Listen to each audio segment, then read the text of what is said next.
Ladies and gentlemen, welcome back to the channel today. It's my birthday, by the way, so take it easy in the comments, because today's video is something a little bit more futile than what we usually would do in the grab for content with not too much to speak about. We're going to be doing something a little bit more fun, a little bit more pointless, but, you know, it's kind of relating to some of the bigger news that should be coming out for Celtic over the next couple of weeks or months, depending on how long it takes, and that's to do with Celtic kits. That's to do with the new kit deal and the announcement that should be coming sometime soon that Celtic will be changing kit suppliers from New Balance over to what reportedly is Adidas. It's not confirmed yet, of course, but if you have to believe what's been said, then Adidas will become our kit makers next season, which means something different will be happening. It's a new era. We've been with Umbro, we've been with Nike, we've been with New Balance as of recent, and now we'll be moving on to Adidas. We're getting about, you know, we're going to go through them all, apart from Hummel, hopefully.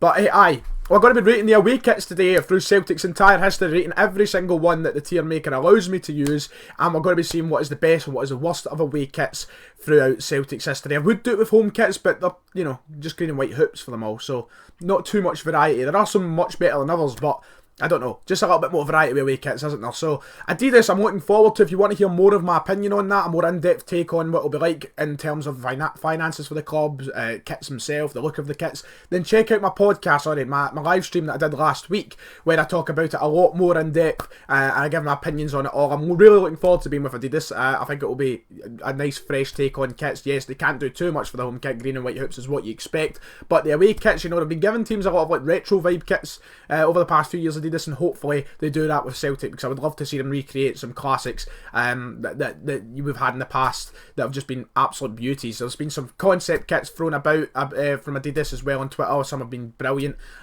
So hopefully Adidas make something nice, fresh, tasty for all Celtic fans to love and enjoy. But now, let's get right into the tier. We're going to rate all the away kits it gives me. I think there's a few missing, but we'll just go over the ones there. Some of you may agree, some of you may disagree with me. We're going to put them in a tier of 5 different layers, and we'll go through it right about now. So here it is, down the bottom of the screen, you'll see it. We've got the tier up, so we've got 5 different layers. Shout out to whoever made this, by the way. I took it off of the tier maker website. I don't know who made it, but if you made it and you're watching this video somehow, cheers, you've given me some content.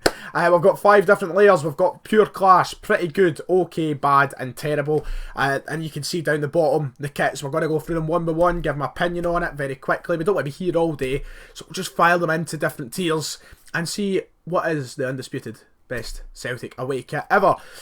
Goes through history right through the past to the modern day. I think the only one it's missing is this season's away kit, the yellow one, which if I was to place right now, I'm just going to say pretty good. Not pure class, but pretty good. I'm a big fan of it. Probably my favourite New Balance away kit, in fact, the yellow one this season, so it would be up there. That is missing. I can also spot another couple that are missing, but we'll just go with what they're giving us. There's not too much you could do. So first off, we've got the mint green kit from, I believe it's the late 80s. It's a nice kit. I think it looks a lot better in photos than what it does in person. You know, it's a kit to remember. It's a bit nostalgic, especially if you're around the 80s. You'll probably remember like some Paul McStay and stuff wearing it. For me, it goes in the OK section, the mint green kit. I think it could be a little bit more vibrant, but I guess it's a bit too late for that now. Umbro kit, so definitely undisputed the best Celtic kits. But OK, I think, does it for the mint green 80s away kit. The second one, I love this. This is the 2007-8 away kit, the season of the 40th anniversary of the Lisbon Lions. One of the first Celtic kits that I can have my mind function on, because obviously before the age of 7, I don't remember a lot of my life, but what I do remember is past age of 7. I do remember this kit. For some reason, I just get photos of fucking Stephen McManus and Gary Caldwell wearing this kit in the centre-half partnership. For me, that goes in pretty good. That is one of my favourites. I'm a big fan of it. It's a nice dark green. I know I said in the last one it's not very vibrant, but this is just, it's nice. There's something about it that I've just always liked. Plus the badge that season was really cool. So that's pretty good. I'm putting it in pretty good. This one, the Magners New Balance kit, I think it was the last season with Magners as the main sponsor, and I think it was the first New Balance away kit, if I remember right, Ronnie Dyla's last season. I was a fan of it at the time. I did quite like it. Looking back on it, I'm not the biggest fan. I think it's a little bit, I don't know, it's just, the green's a bit off. It looks a bit jobby. I don't know the word. It just looks a bit off.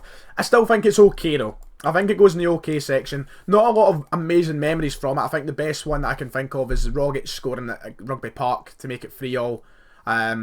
Was it Rogic? I think it was. Rogic or Beaton, wasn't it? One of the two. My mind's gone blank now. But that's what I remember, the Rugby Park 3-3 game from that kit. I really liked it at the time, so that's why it's kind of going up to okay. The next kit is the 2010 version of the Bumblebee kit. Not as good as the original. And for me, I'm actually not going to lie to you and saying I think it goes in bad. I wasn't a fan of that Bumblebee kit. There was something about it just didn't have the same kind of feeling to the original. I think it was just kind of a knockoff. And I do want to see them recreate the old kits. As I said, I would love to see Adidas come in and give us a feel of the old kits that we had. But this one I think was just poorly done. I wasn't a fan of it, and also it was just around a terrible season as well, so it didn't create many memories. I think Robbie Keane is the best memory I have in this shirt.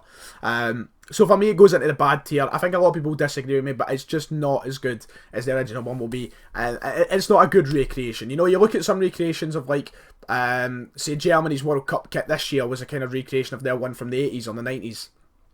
Sorry, in the 2018 World Cup, and they pulled it off really, really well. It was a good recreation. This, I don't think the same thing.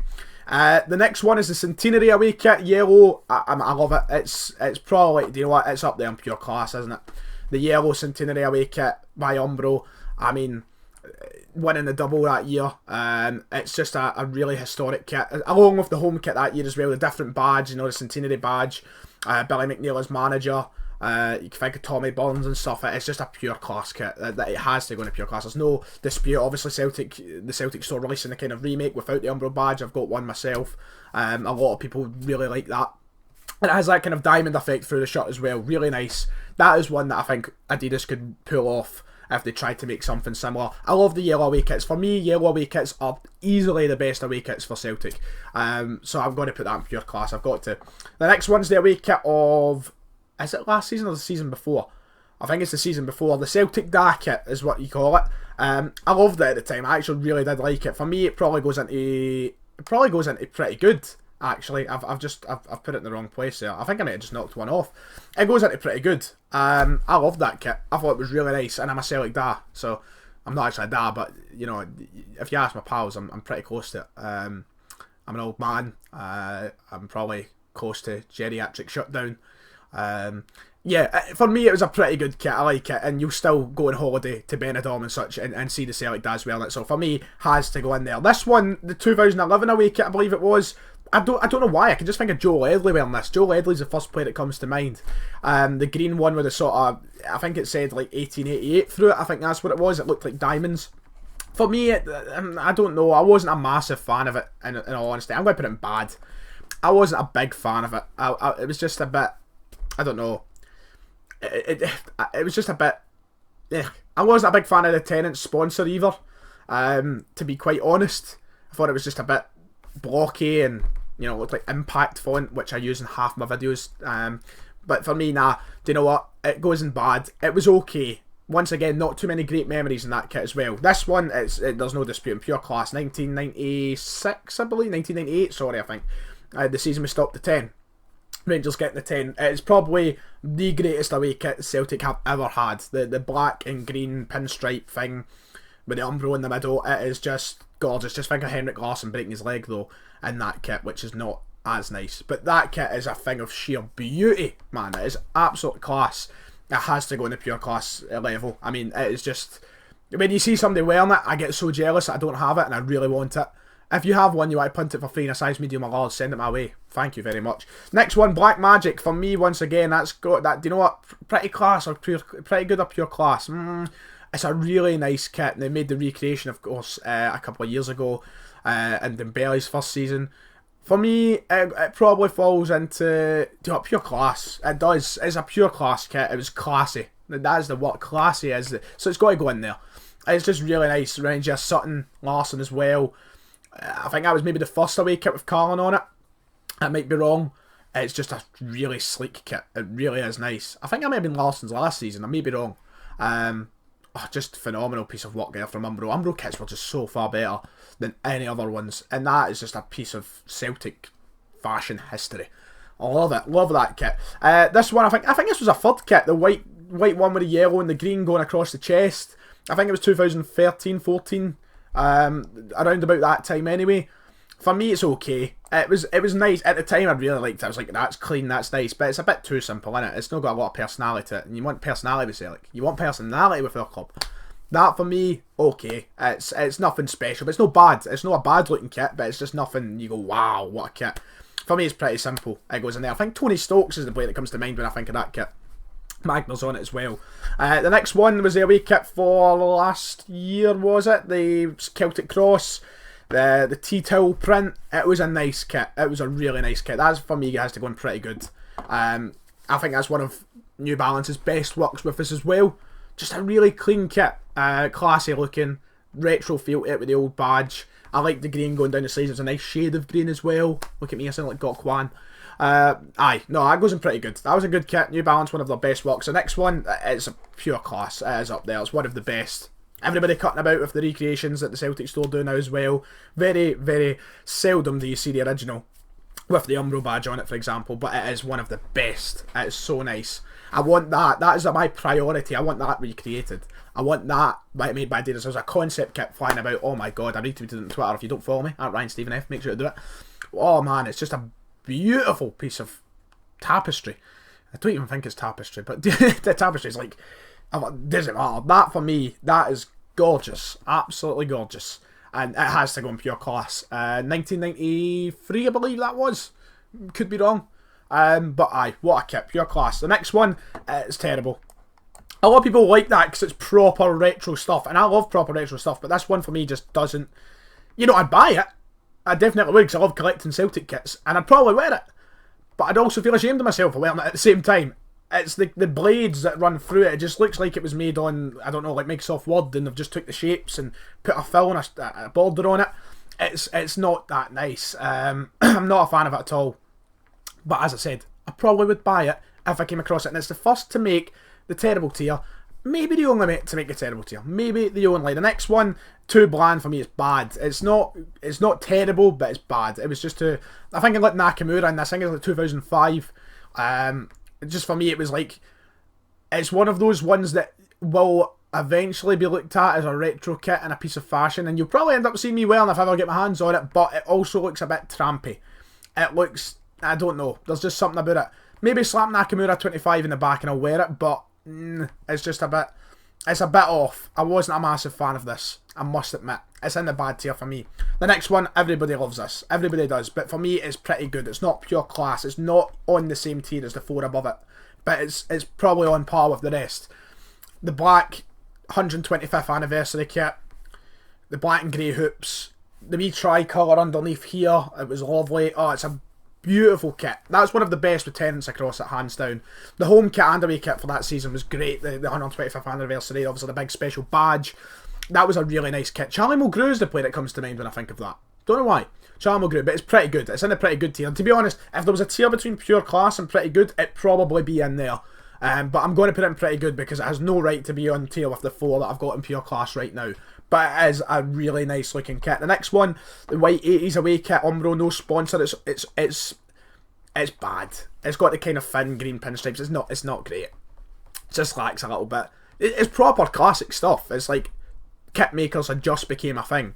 It could actually be 70s, this one. I can't remember the year for this. But it's bad. It's no got a lot to it. It's still even got a sponsor on it, which I don't mind sponsorless kits, but for this I feel like it needs something to just get a kick up the arse, you know? It's no got it. So for me it's in bad.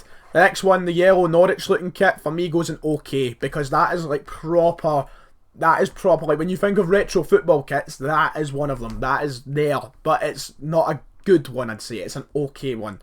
It reminds me a lot of a Norwich City top. For me it drops into the okay section, I'd say. It could do better. It really could do better. I actually feel it moving up to pretty good, but no, we'll keep it in okay. We'll keep it in okay. Right, that's fine. We'll keep it in okay. The Bumblebee, it's the iconic one, and pure class. How can I not? How can I not put the Bumblebee in pure class? The proper Bumblebee, the original, the C.R. Smith, the Umbro. Oh, it's just fantastic. The Bumblebee kit, it's unreal. It's one I want to get my hands on. I don't know if I'd pay the money right now till I'm minted, but it's up there. Pure classic, absolutely. There's no question about that. No bonnet, no cap. Next one, the People's Kit, which got stolen from the Manchester Football Museum, but returned. I wish somebody gave it to me, because this is horrible. This is a horrible, horrible kit, but I'd still wear it. I'd still love it. For me, do you know what? It goes in okay. I know you'll be like, what? A lot of people will be like, what the hell are you putting that in there for? My voice went crazy there. I don't know if you noticed. Okay. It's an okay kit. but I've got a very big soft spot for it and I want it. The People's sponsor. We didn't get enough of the People's sponsor, I think. For me, it drops into okay. I'd definitely wear it. I could picture myself wearing that on an old fun day at the pub. It's really nice. The next one, the white NTL away kit, I think as well, drops into okay. It's not bad, it's not good. I seen that I was going to get it. I think that's the one that after the year we won the treble, or maybe it's the year we did win the treble. I think it's the year after that says treble winners on it. That was a really nice kit, but it's a little bland. Umbro though, as I said, make the best kits. Think of like Neil Lennon, I think, when I see that kit. That's who comes to mind at first. The white with the yellow and green going down for the badge. I think this was a third kit. I think this was a European kit. I don't think it was away. For me, that drops into, I don't know, I think it's bad as well. I don't know, I just don't like stuff like that too much. I think it could be better. Could be worked on. But it's not the worst. It's just quite bad. It's just quite bad. Next one, as we wrap it up, come towards the end, the yellow away kit, 2002-3, I believe on the road to Seville. It's pretty good. It's not pure class. It's not in the pure class tiers, not on the class of those, but it is such a good kit. Once again, it'd be in that tier in between if it did exist. What a kit. So nice. I've got it myself. You can just picture Larson in it, and mate, what a kit. So nice. The CR Smith, that is pure class. That is, you know the one. That photo doesn't do it justice, but it is pure class. It is pure class. It is so nice. It's just so, it's great. It's retro football. Brilliant kit, pure class. And finally, to finish this off, it goes in the okay for me. It's better than the white version of it. I think the reverse colour makes it a lot nicer. It's the green Umbro early kit maker one. Aye, that's it. And that does it for me. That is my tier. That is it. I'll put it on screen. Let me know what you think in the comments below. Let me know if you agree. Let me know where you'd put them, if you disagree with any wildly. But for me, that is the CELTIC away kits. Make sure to like and subscribe. See y'all next time.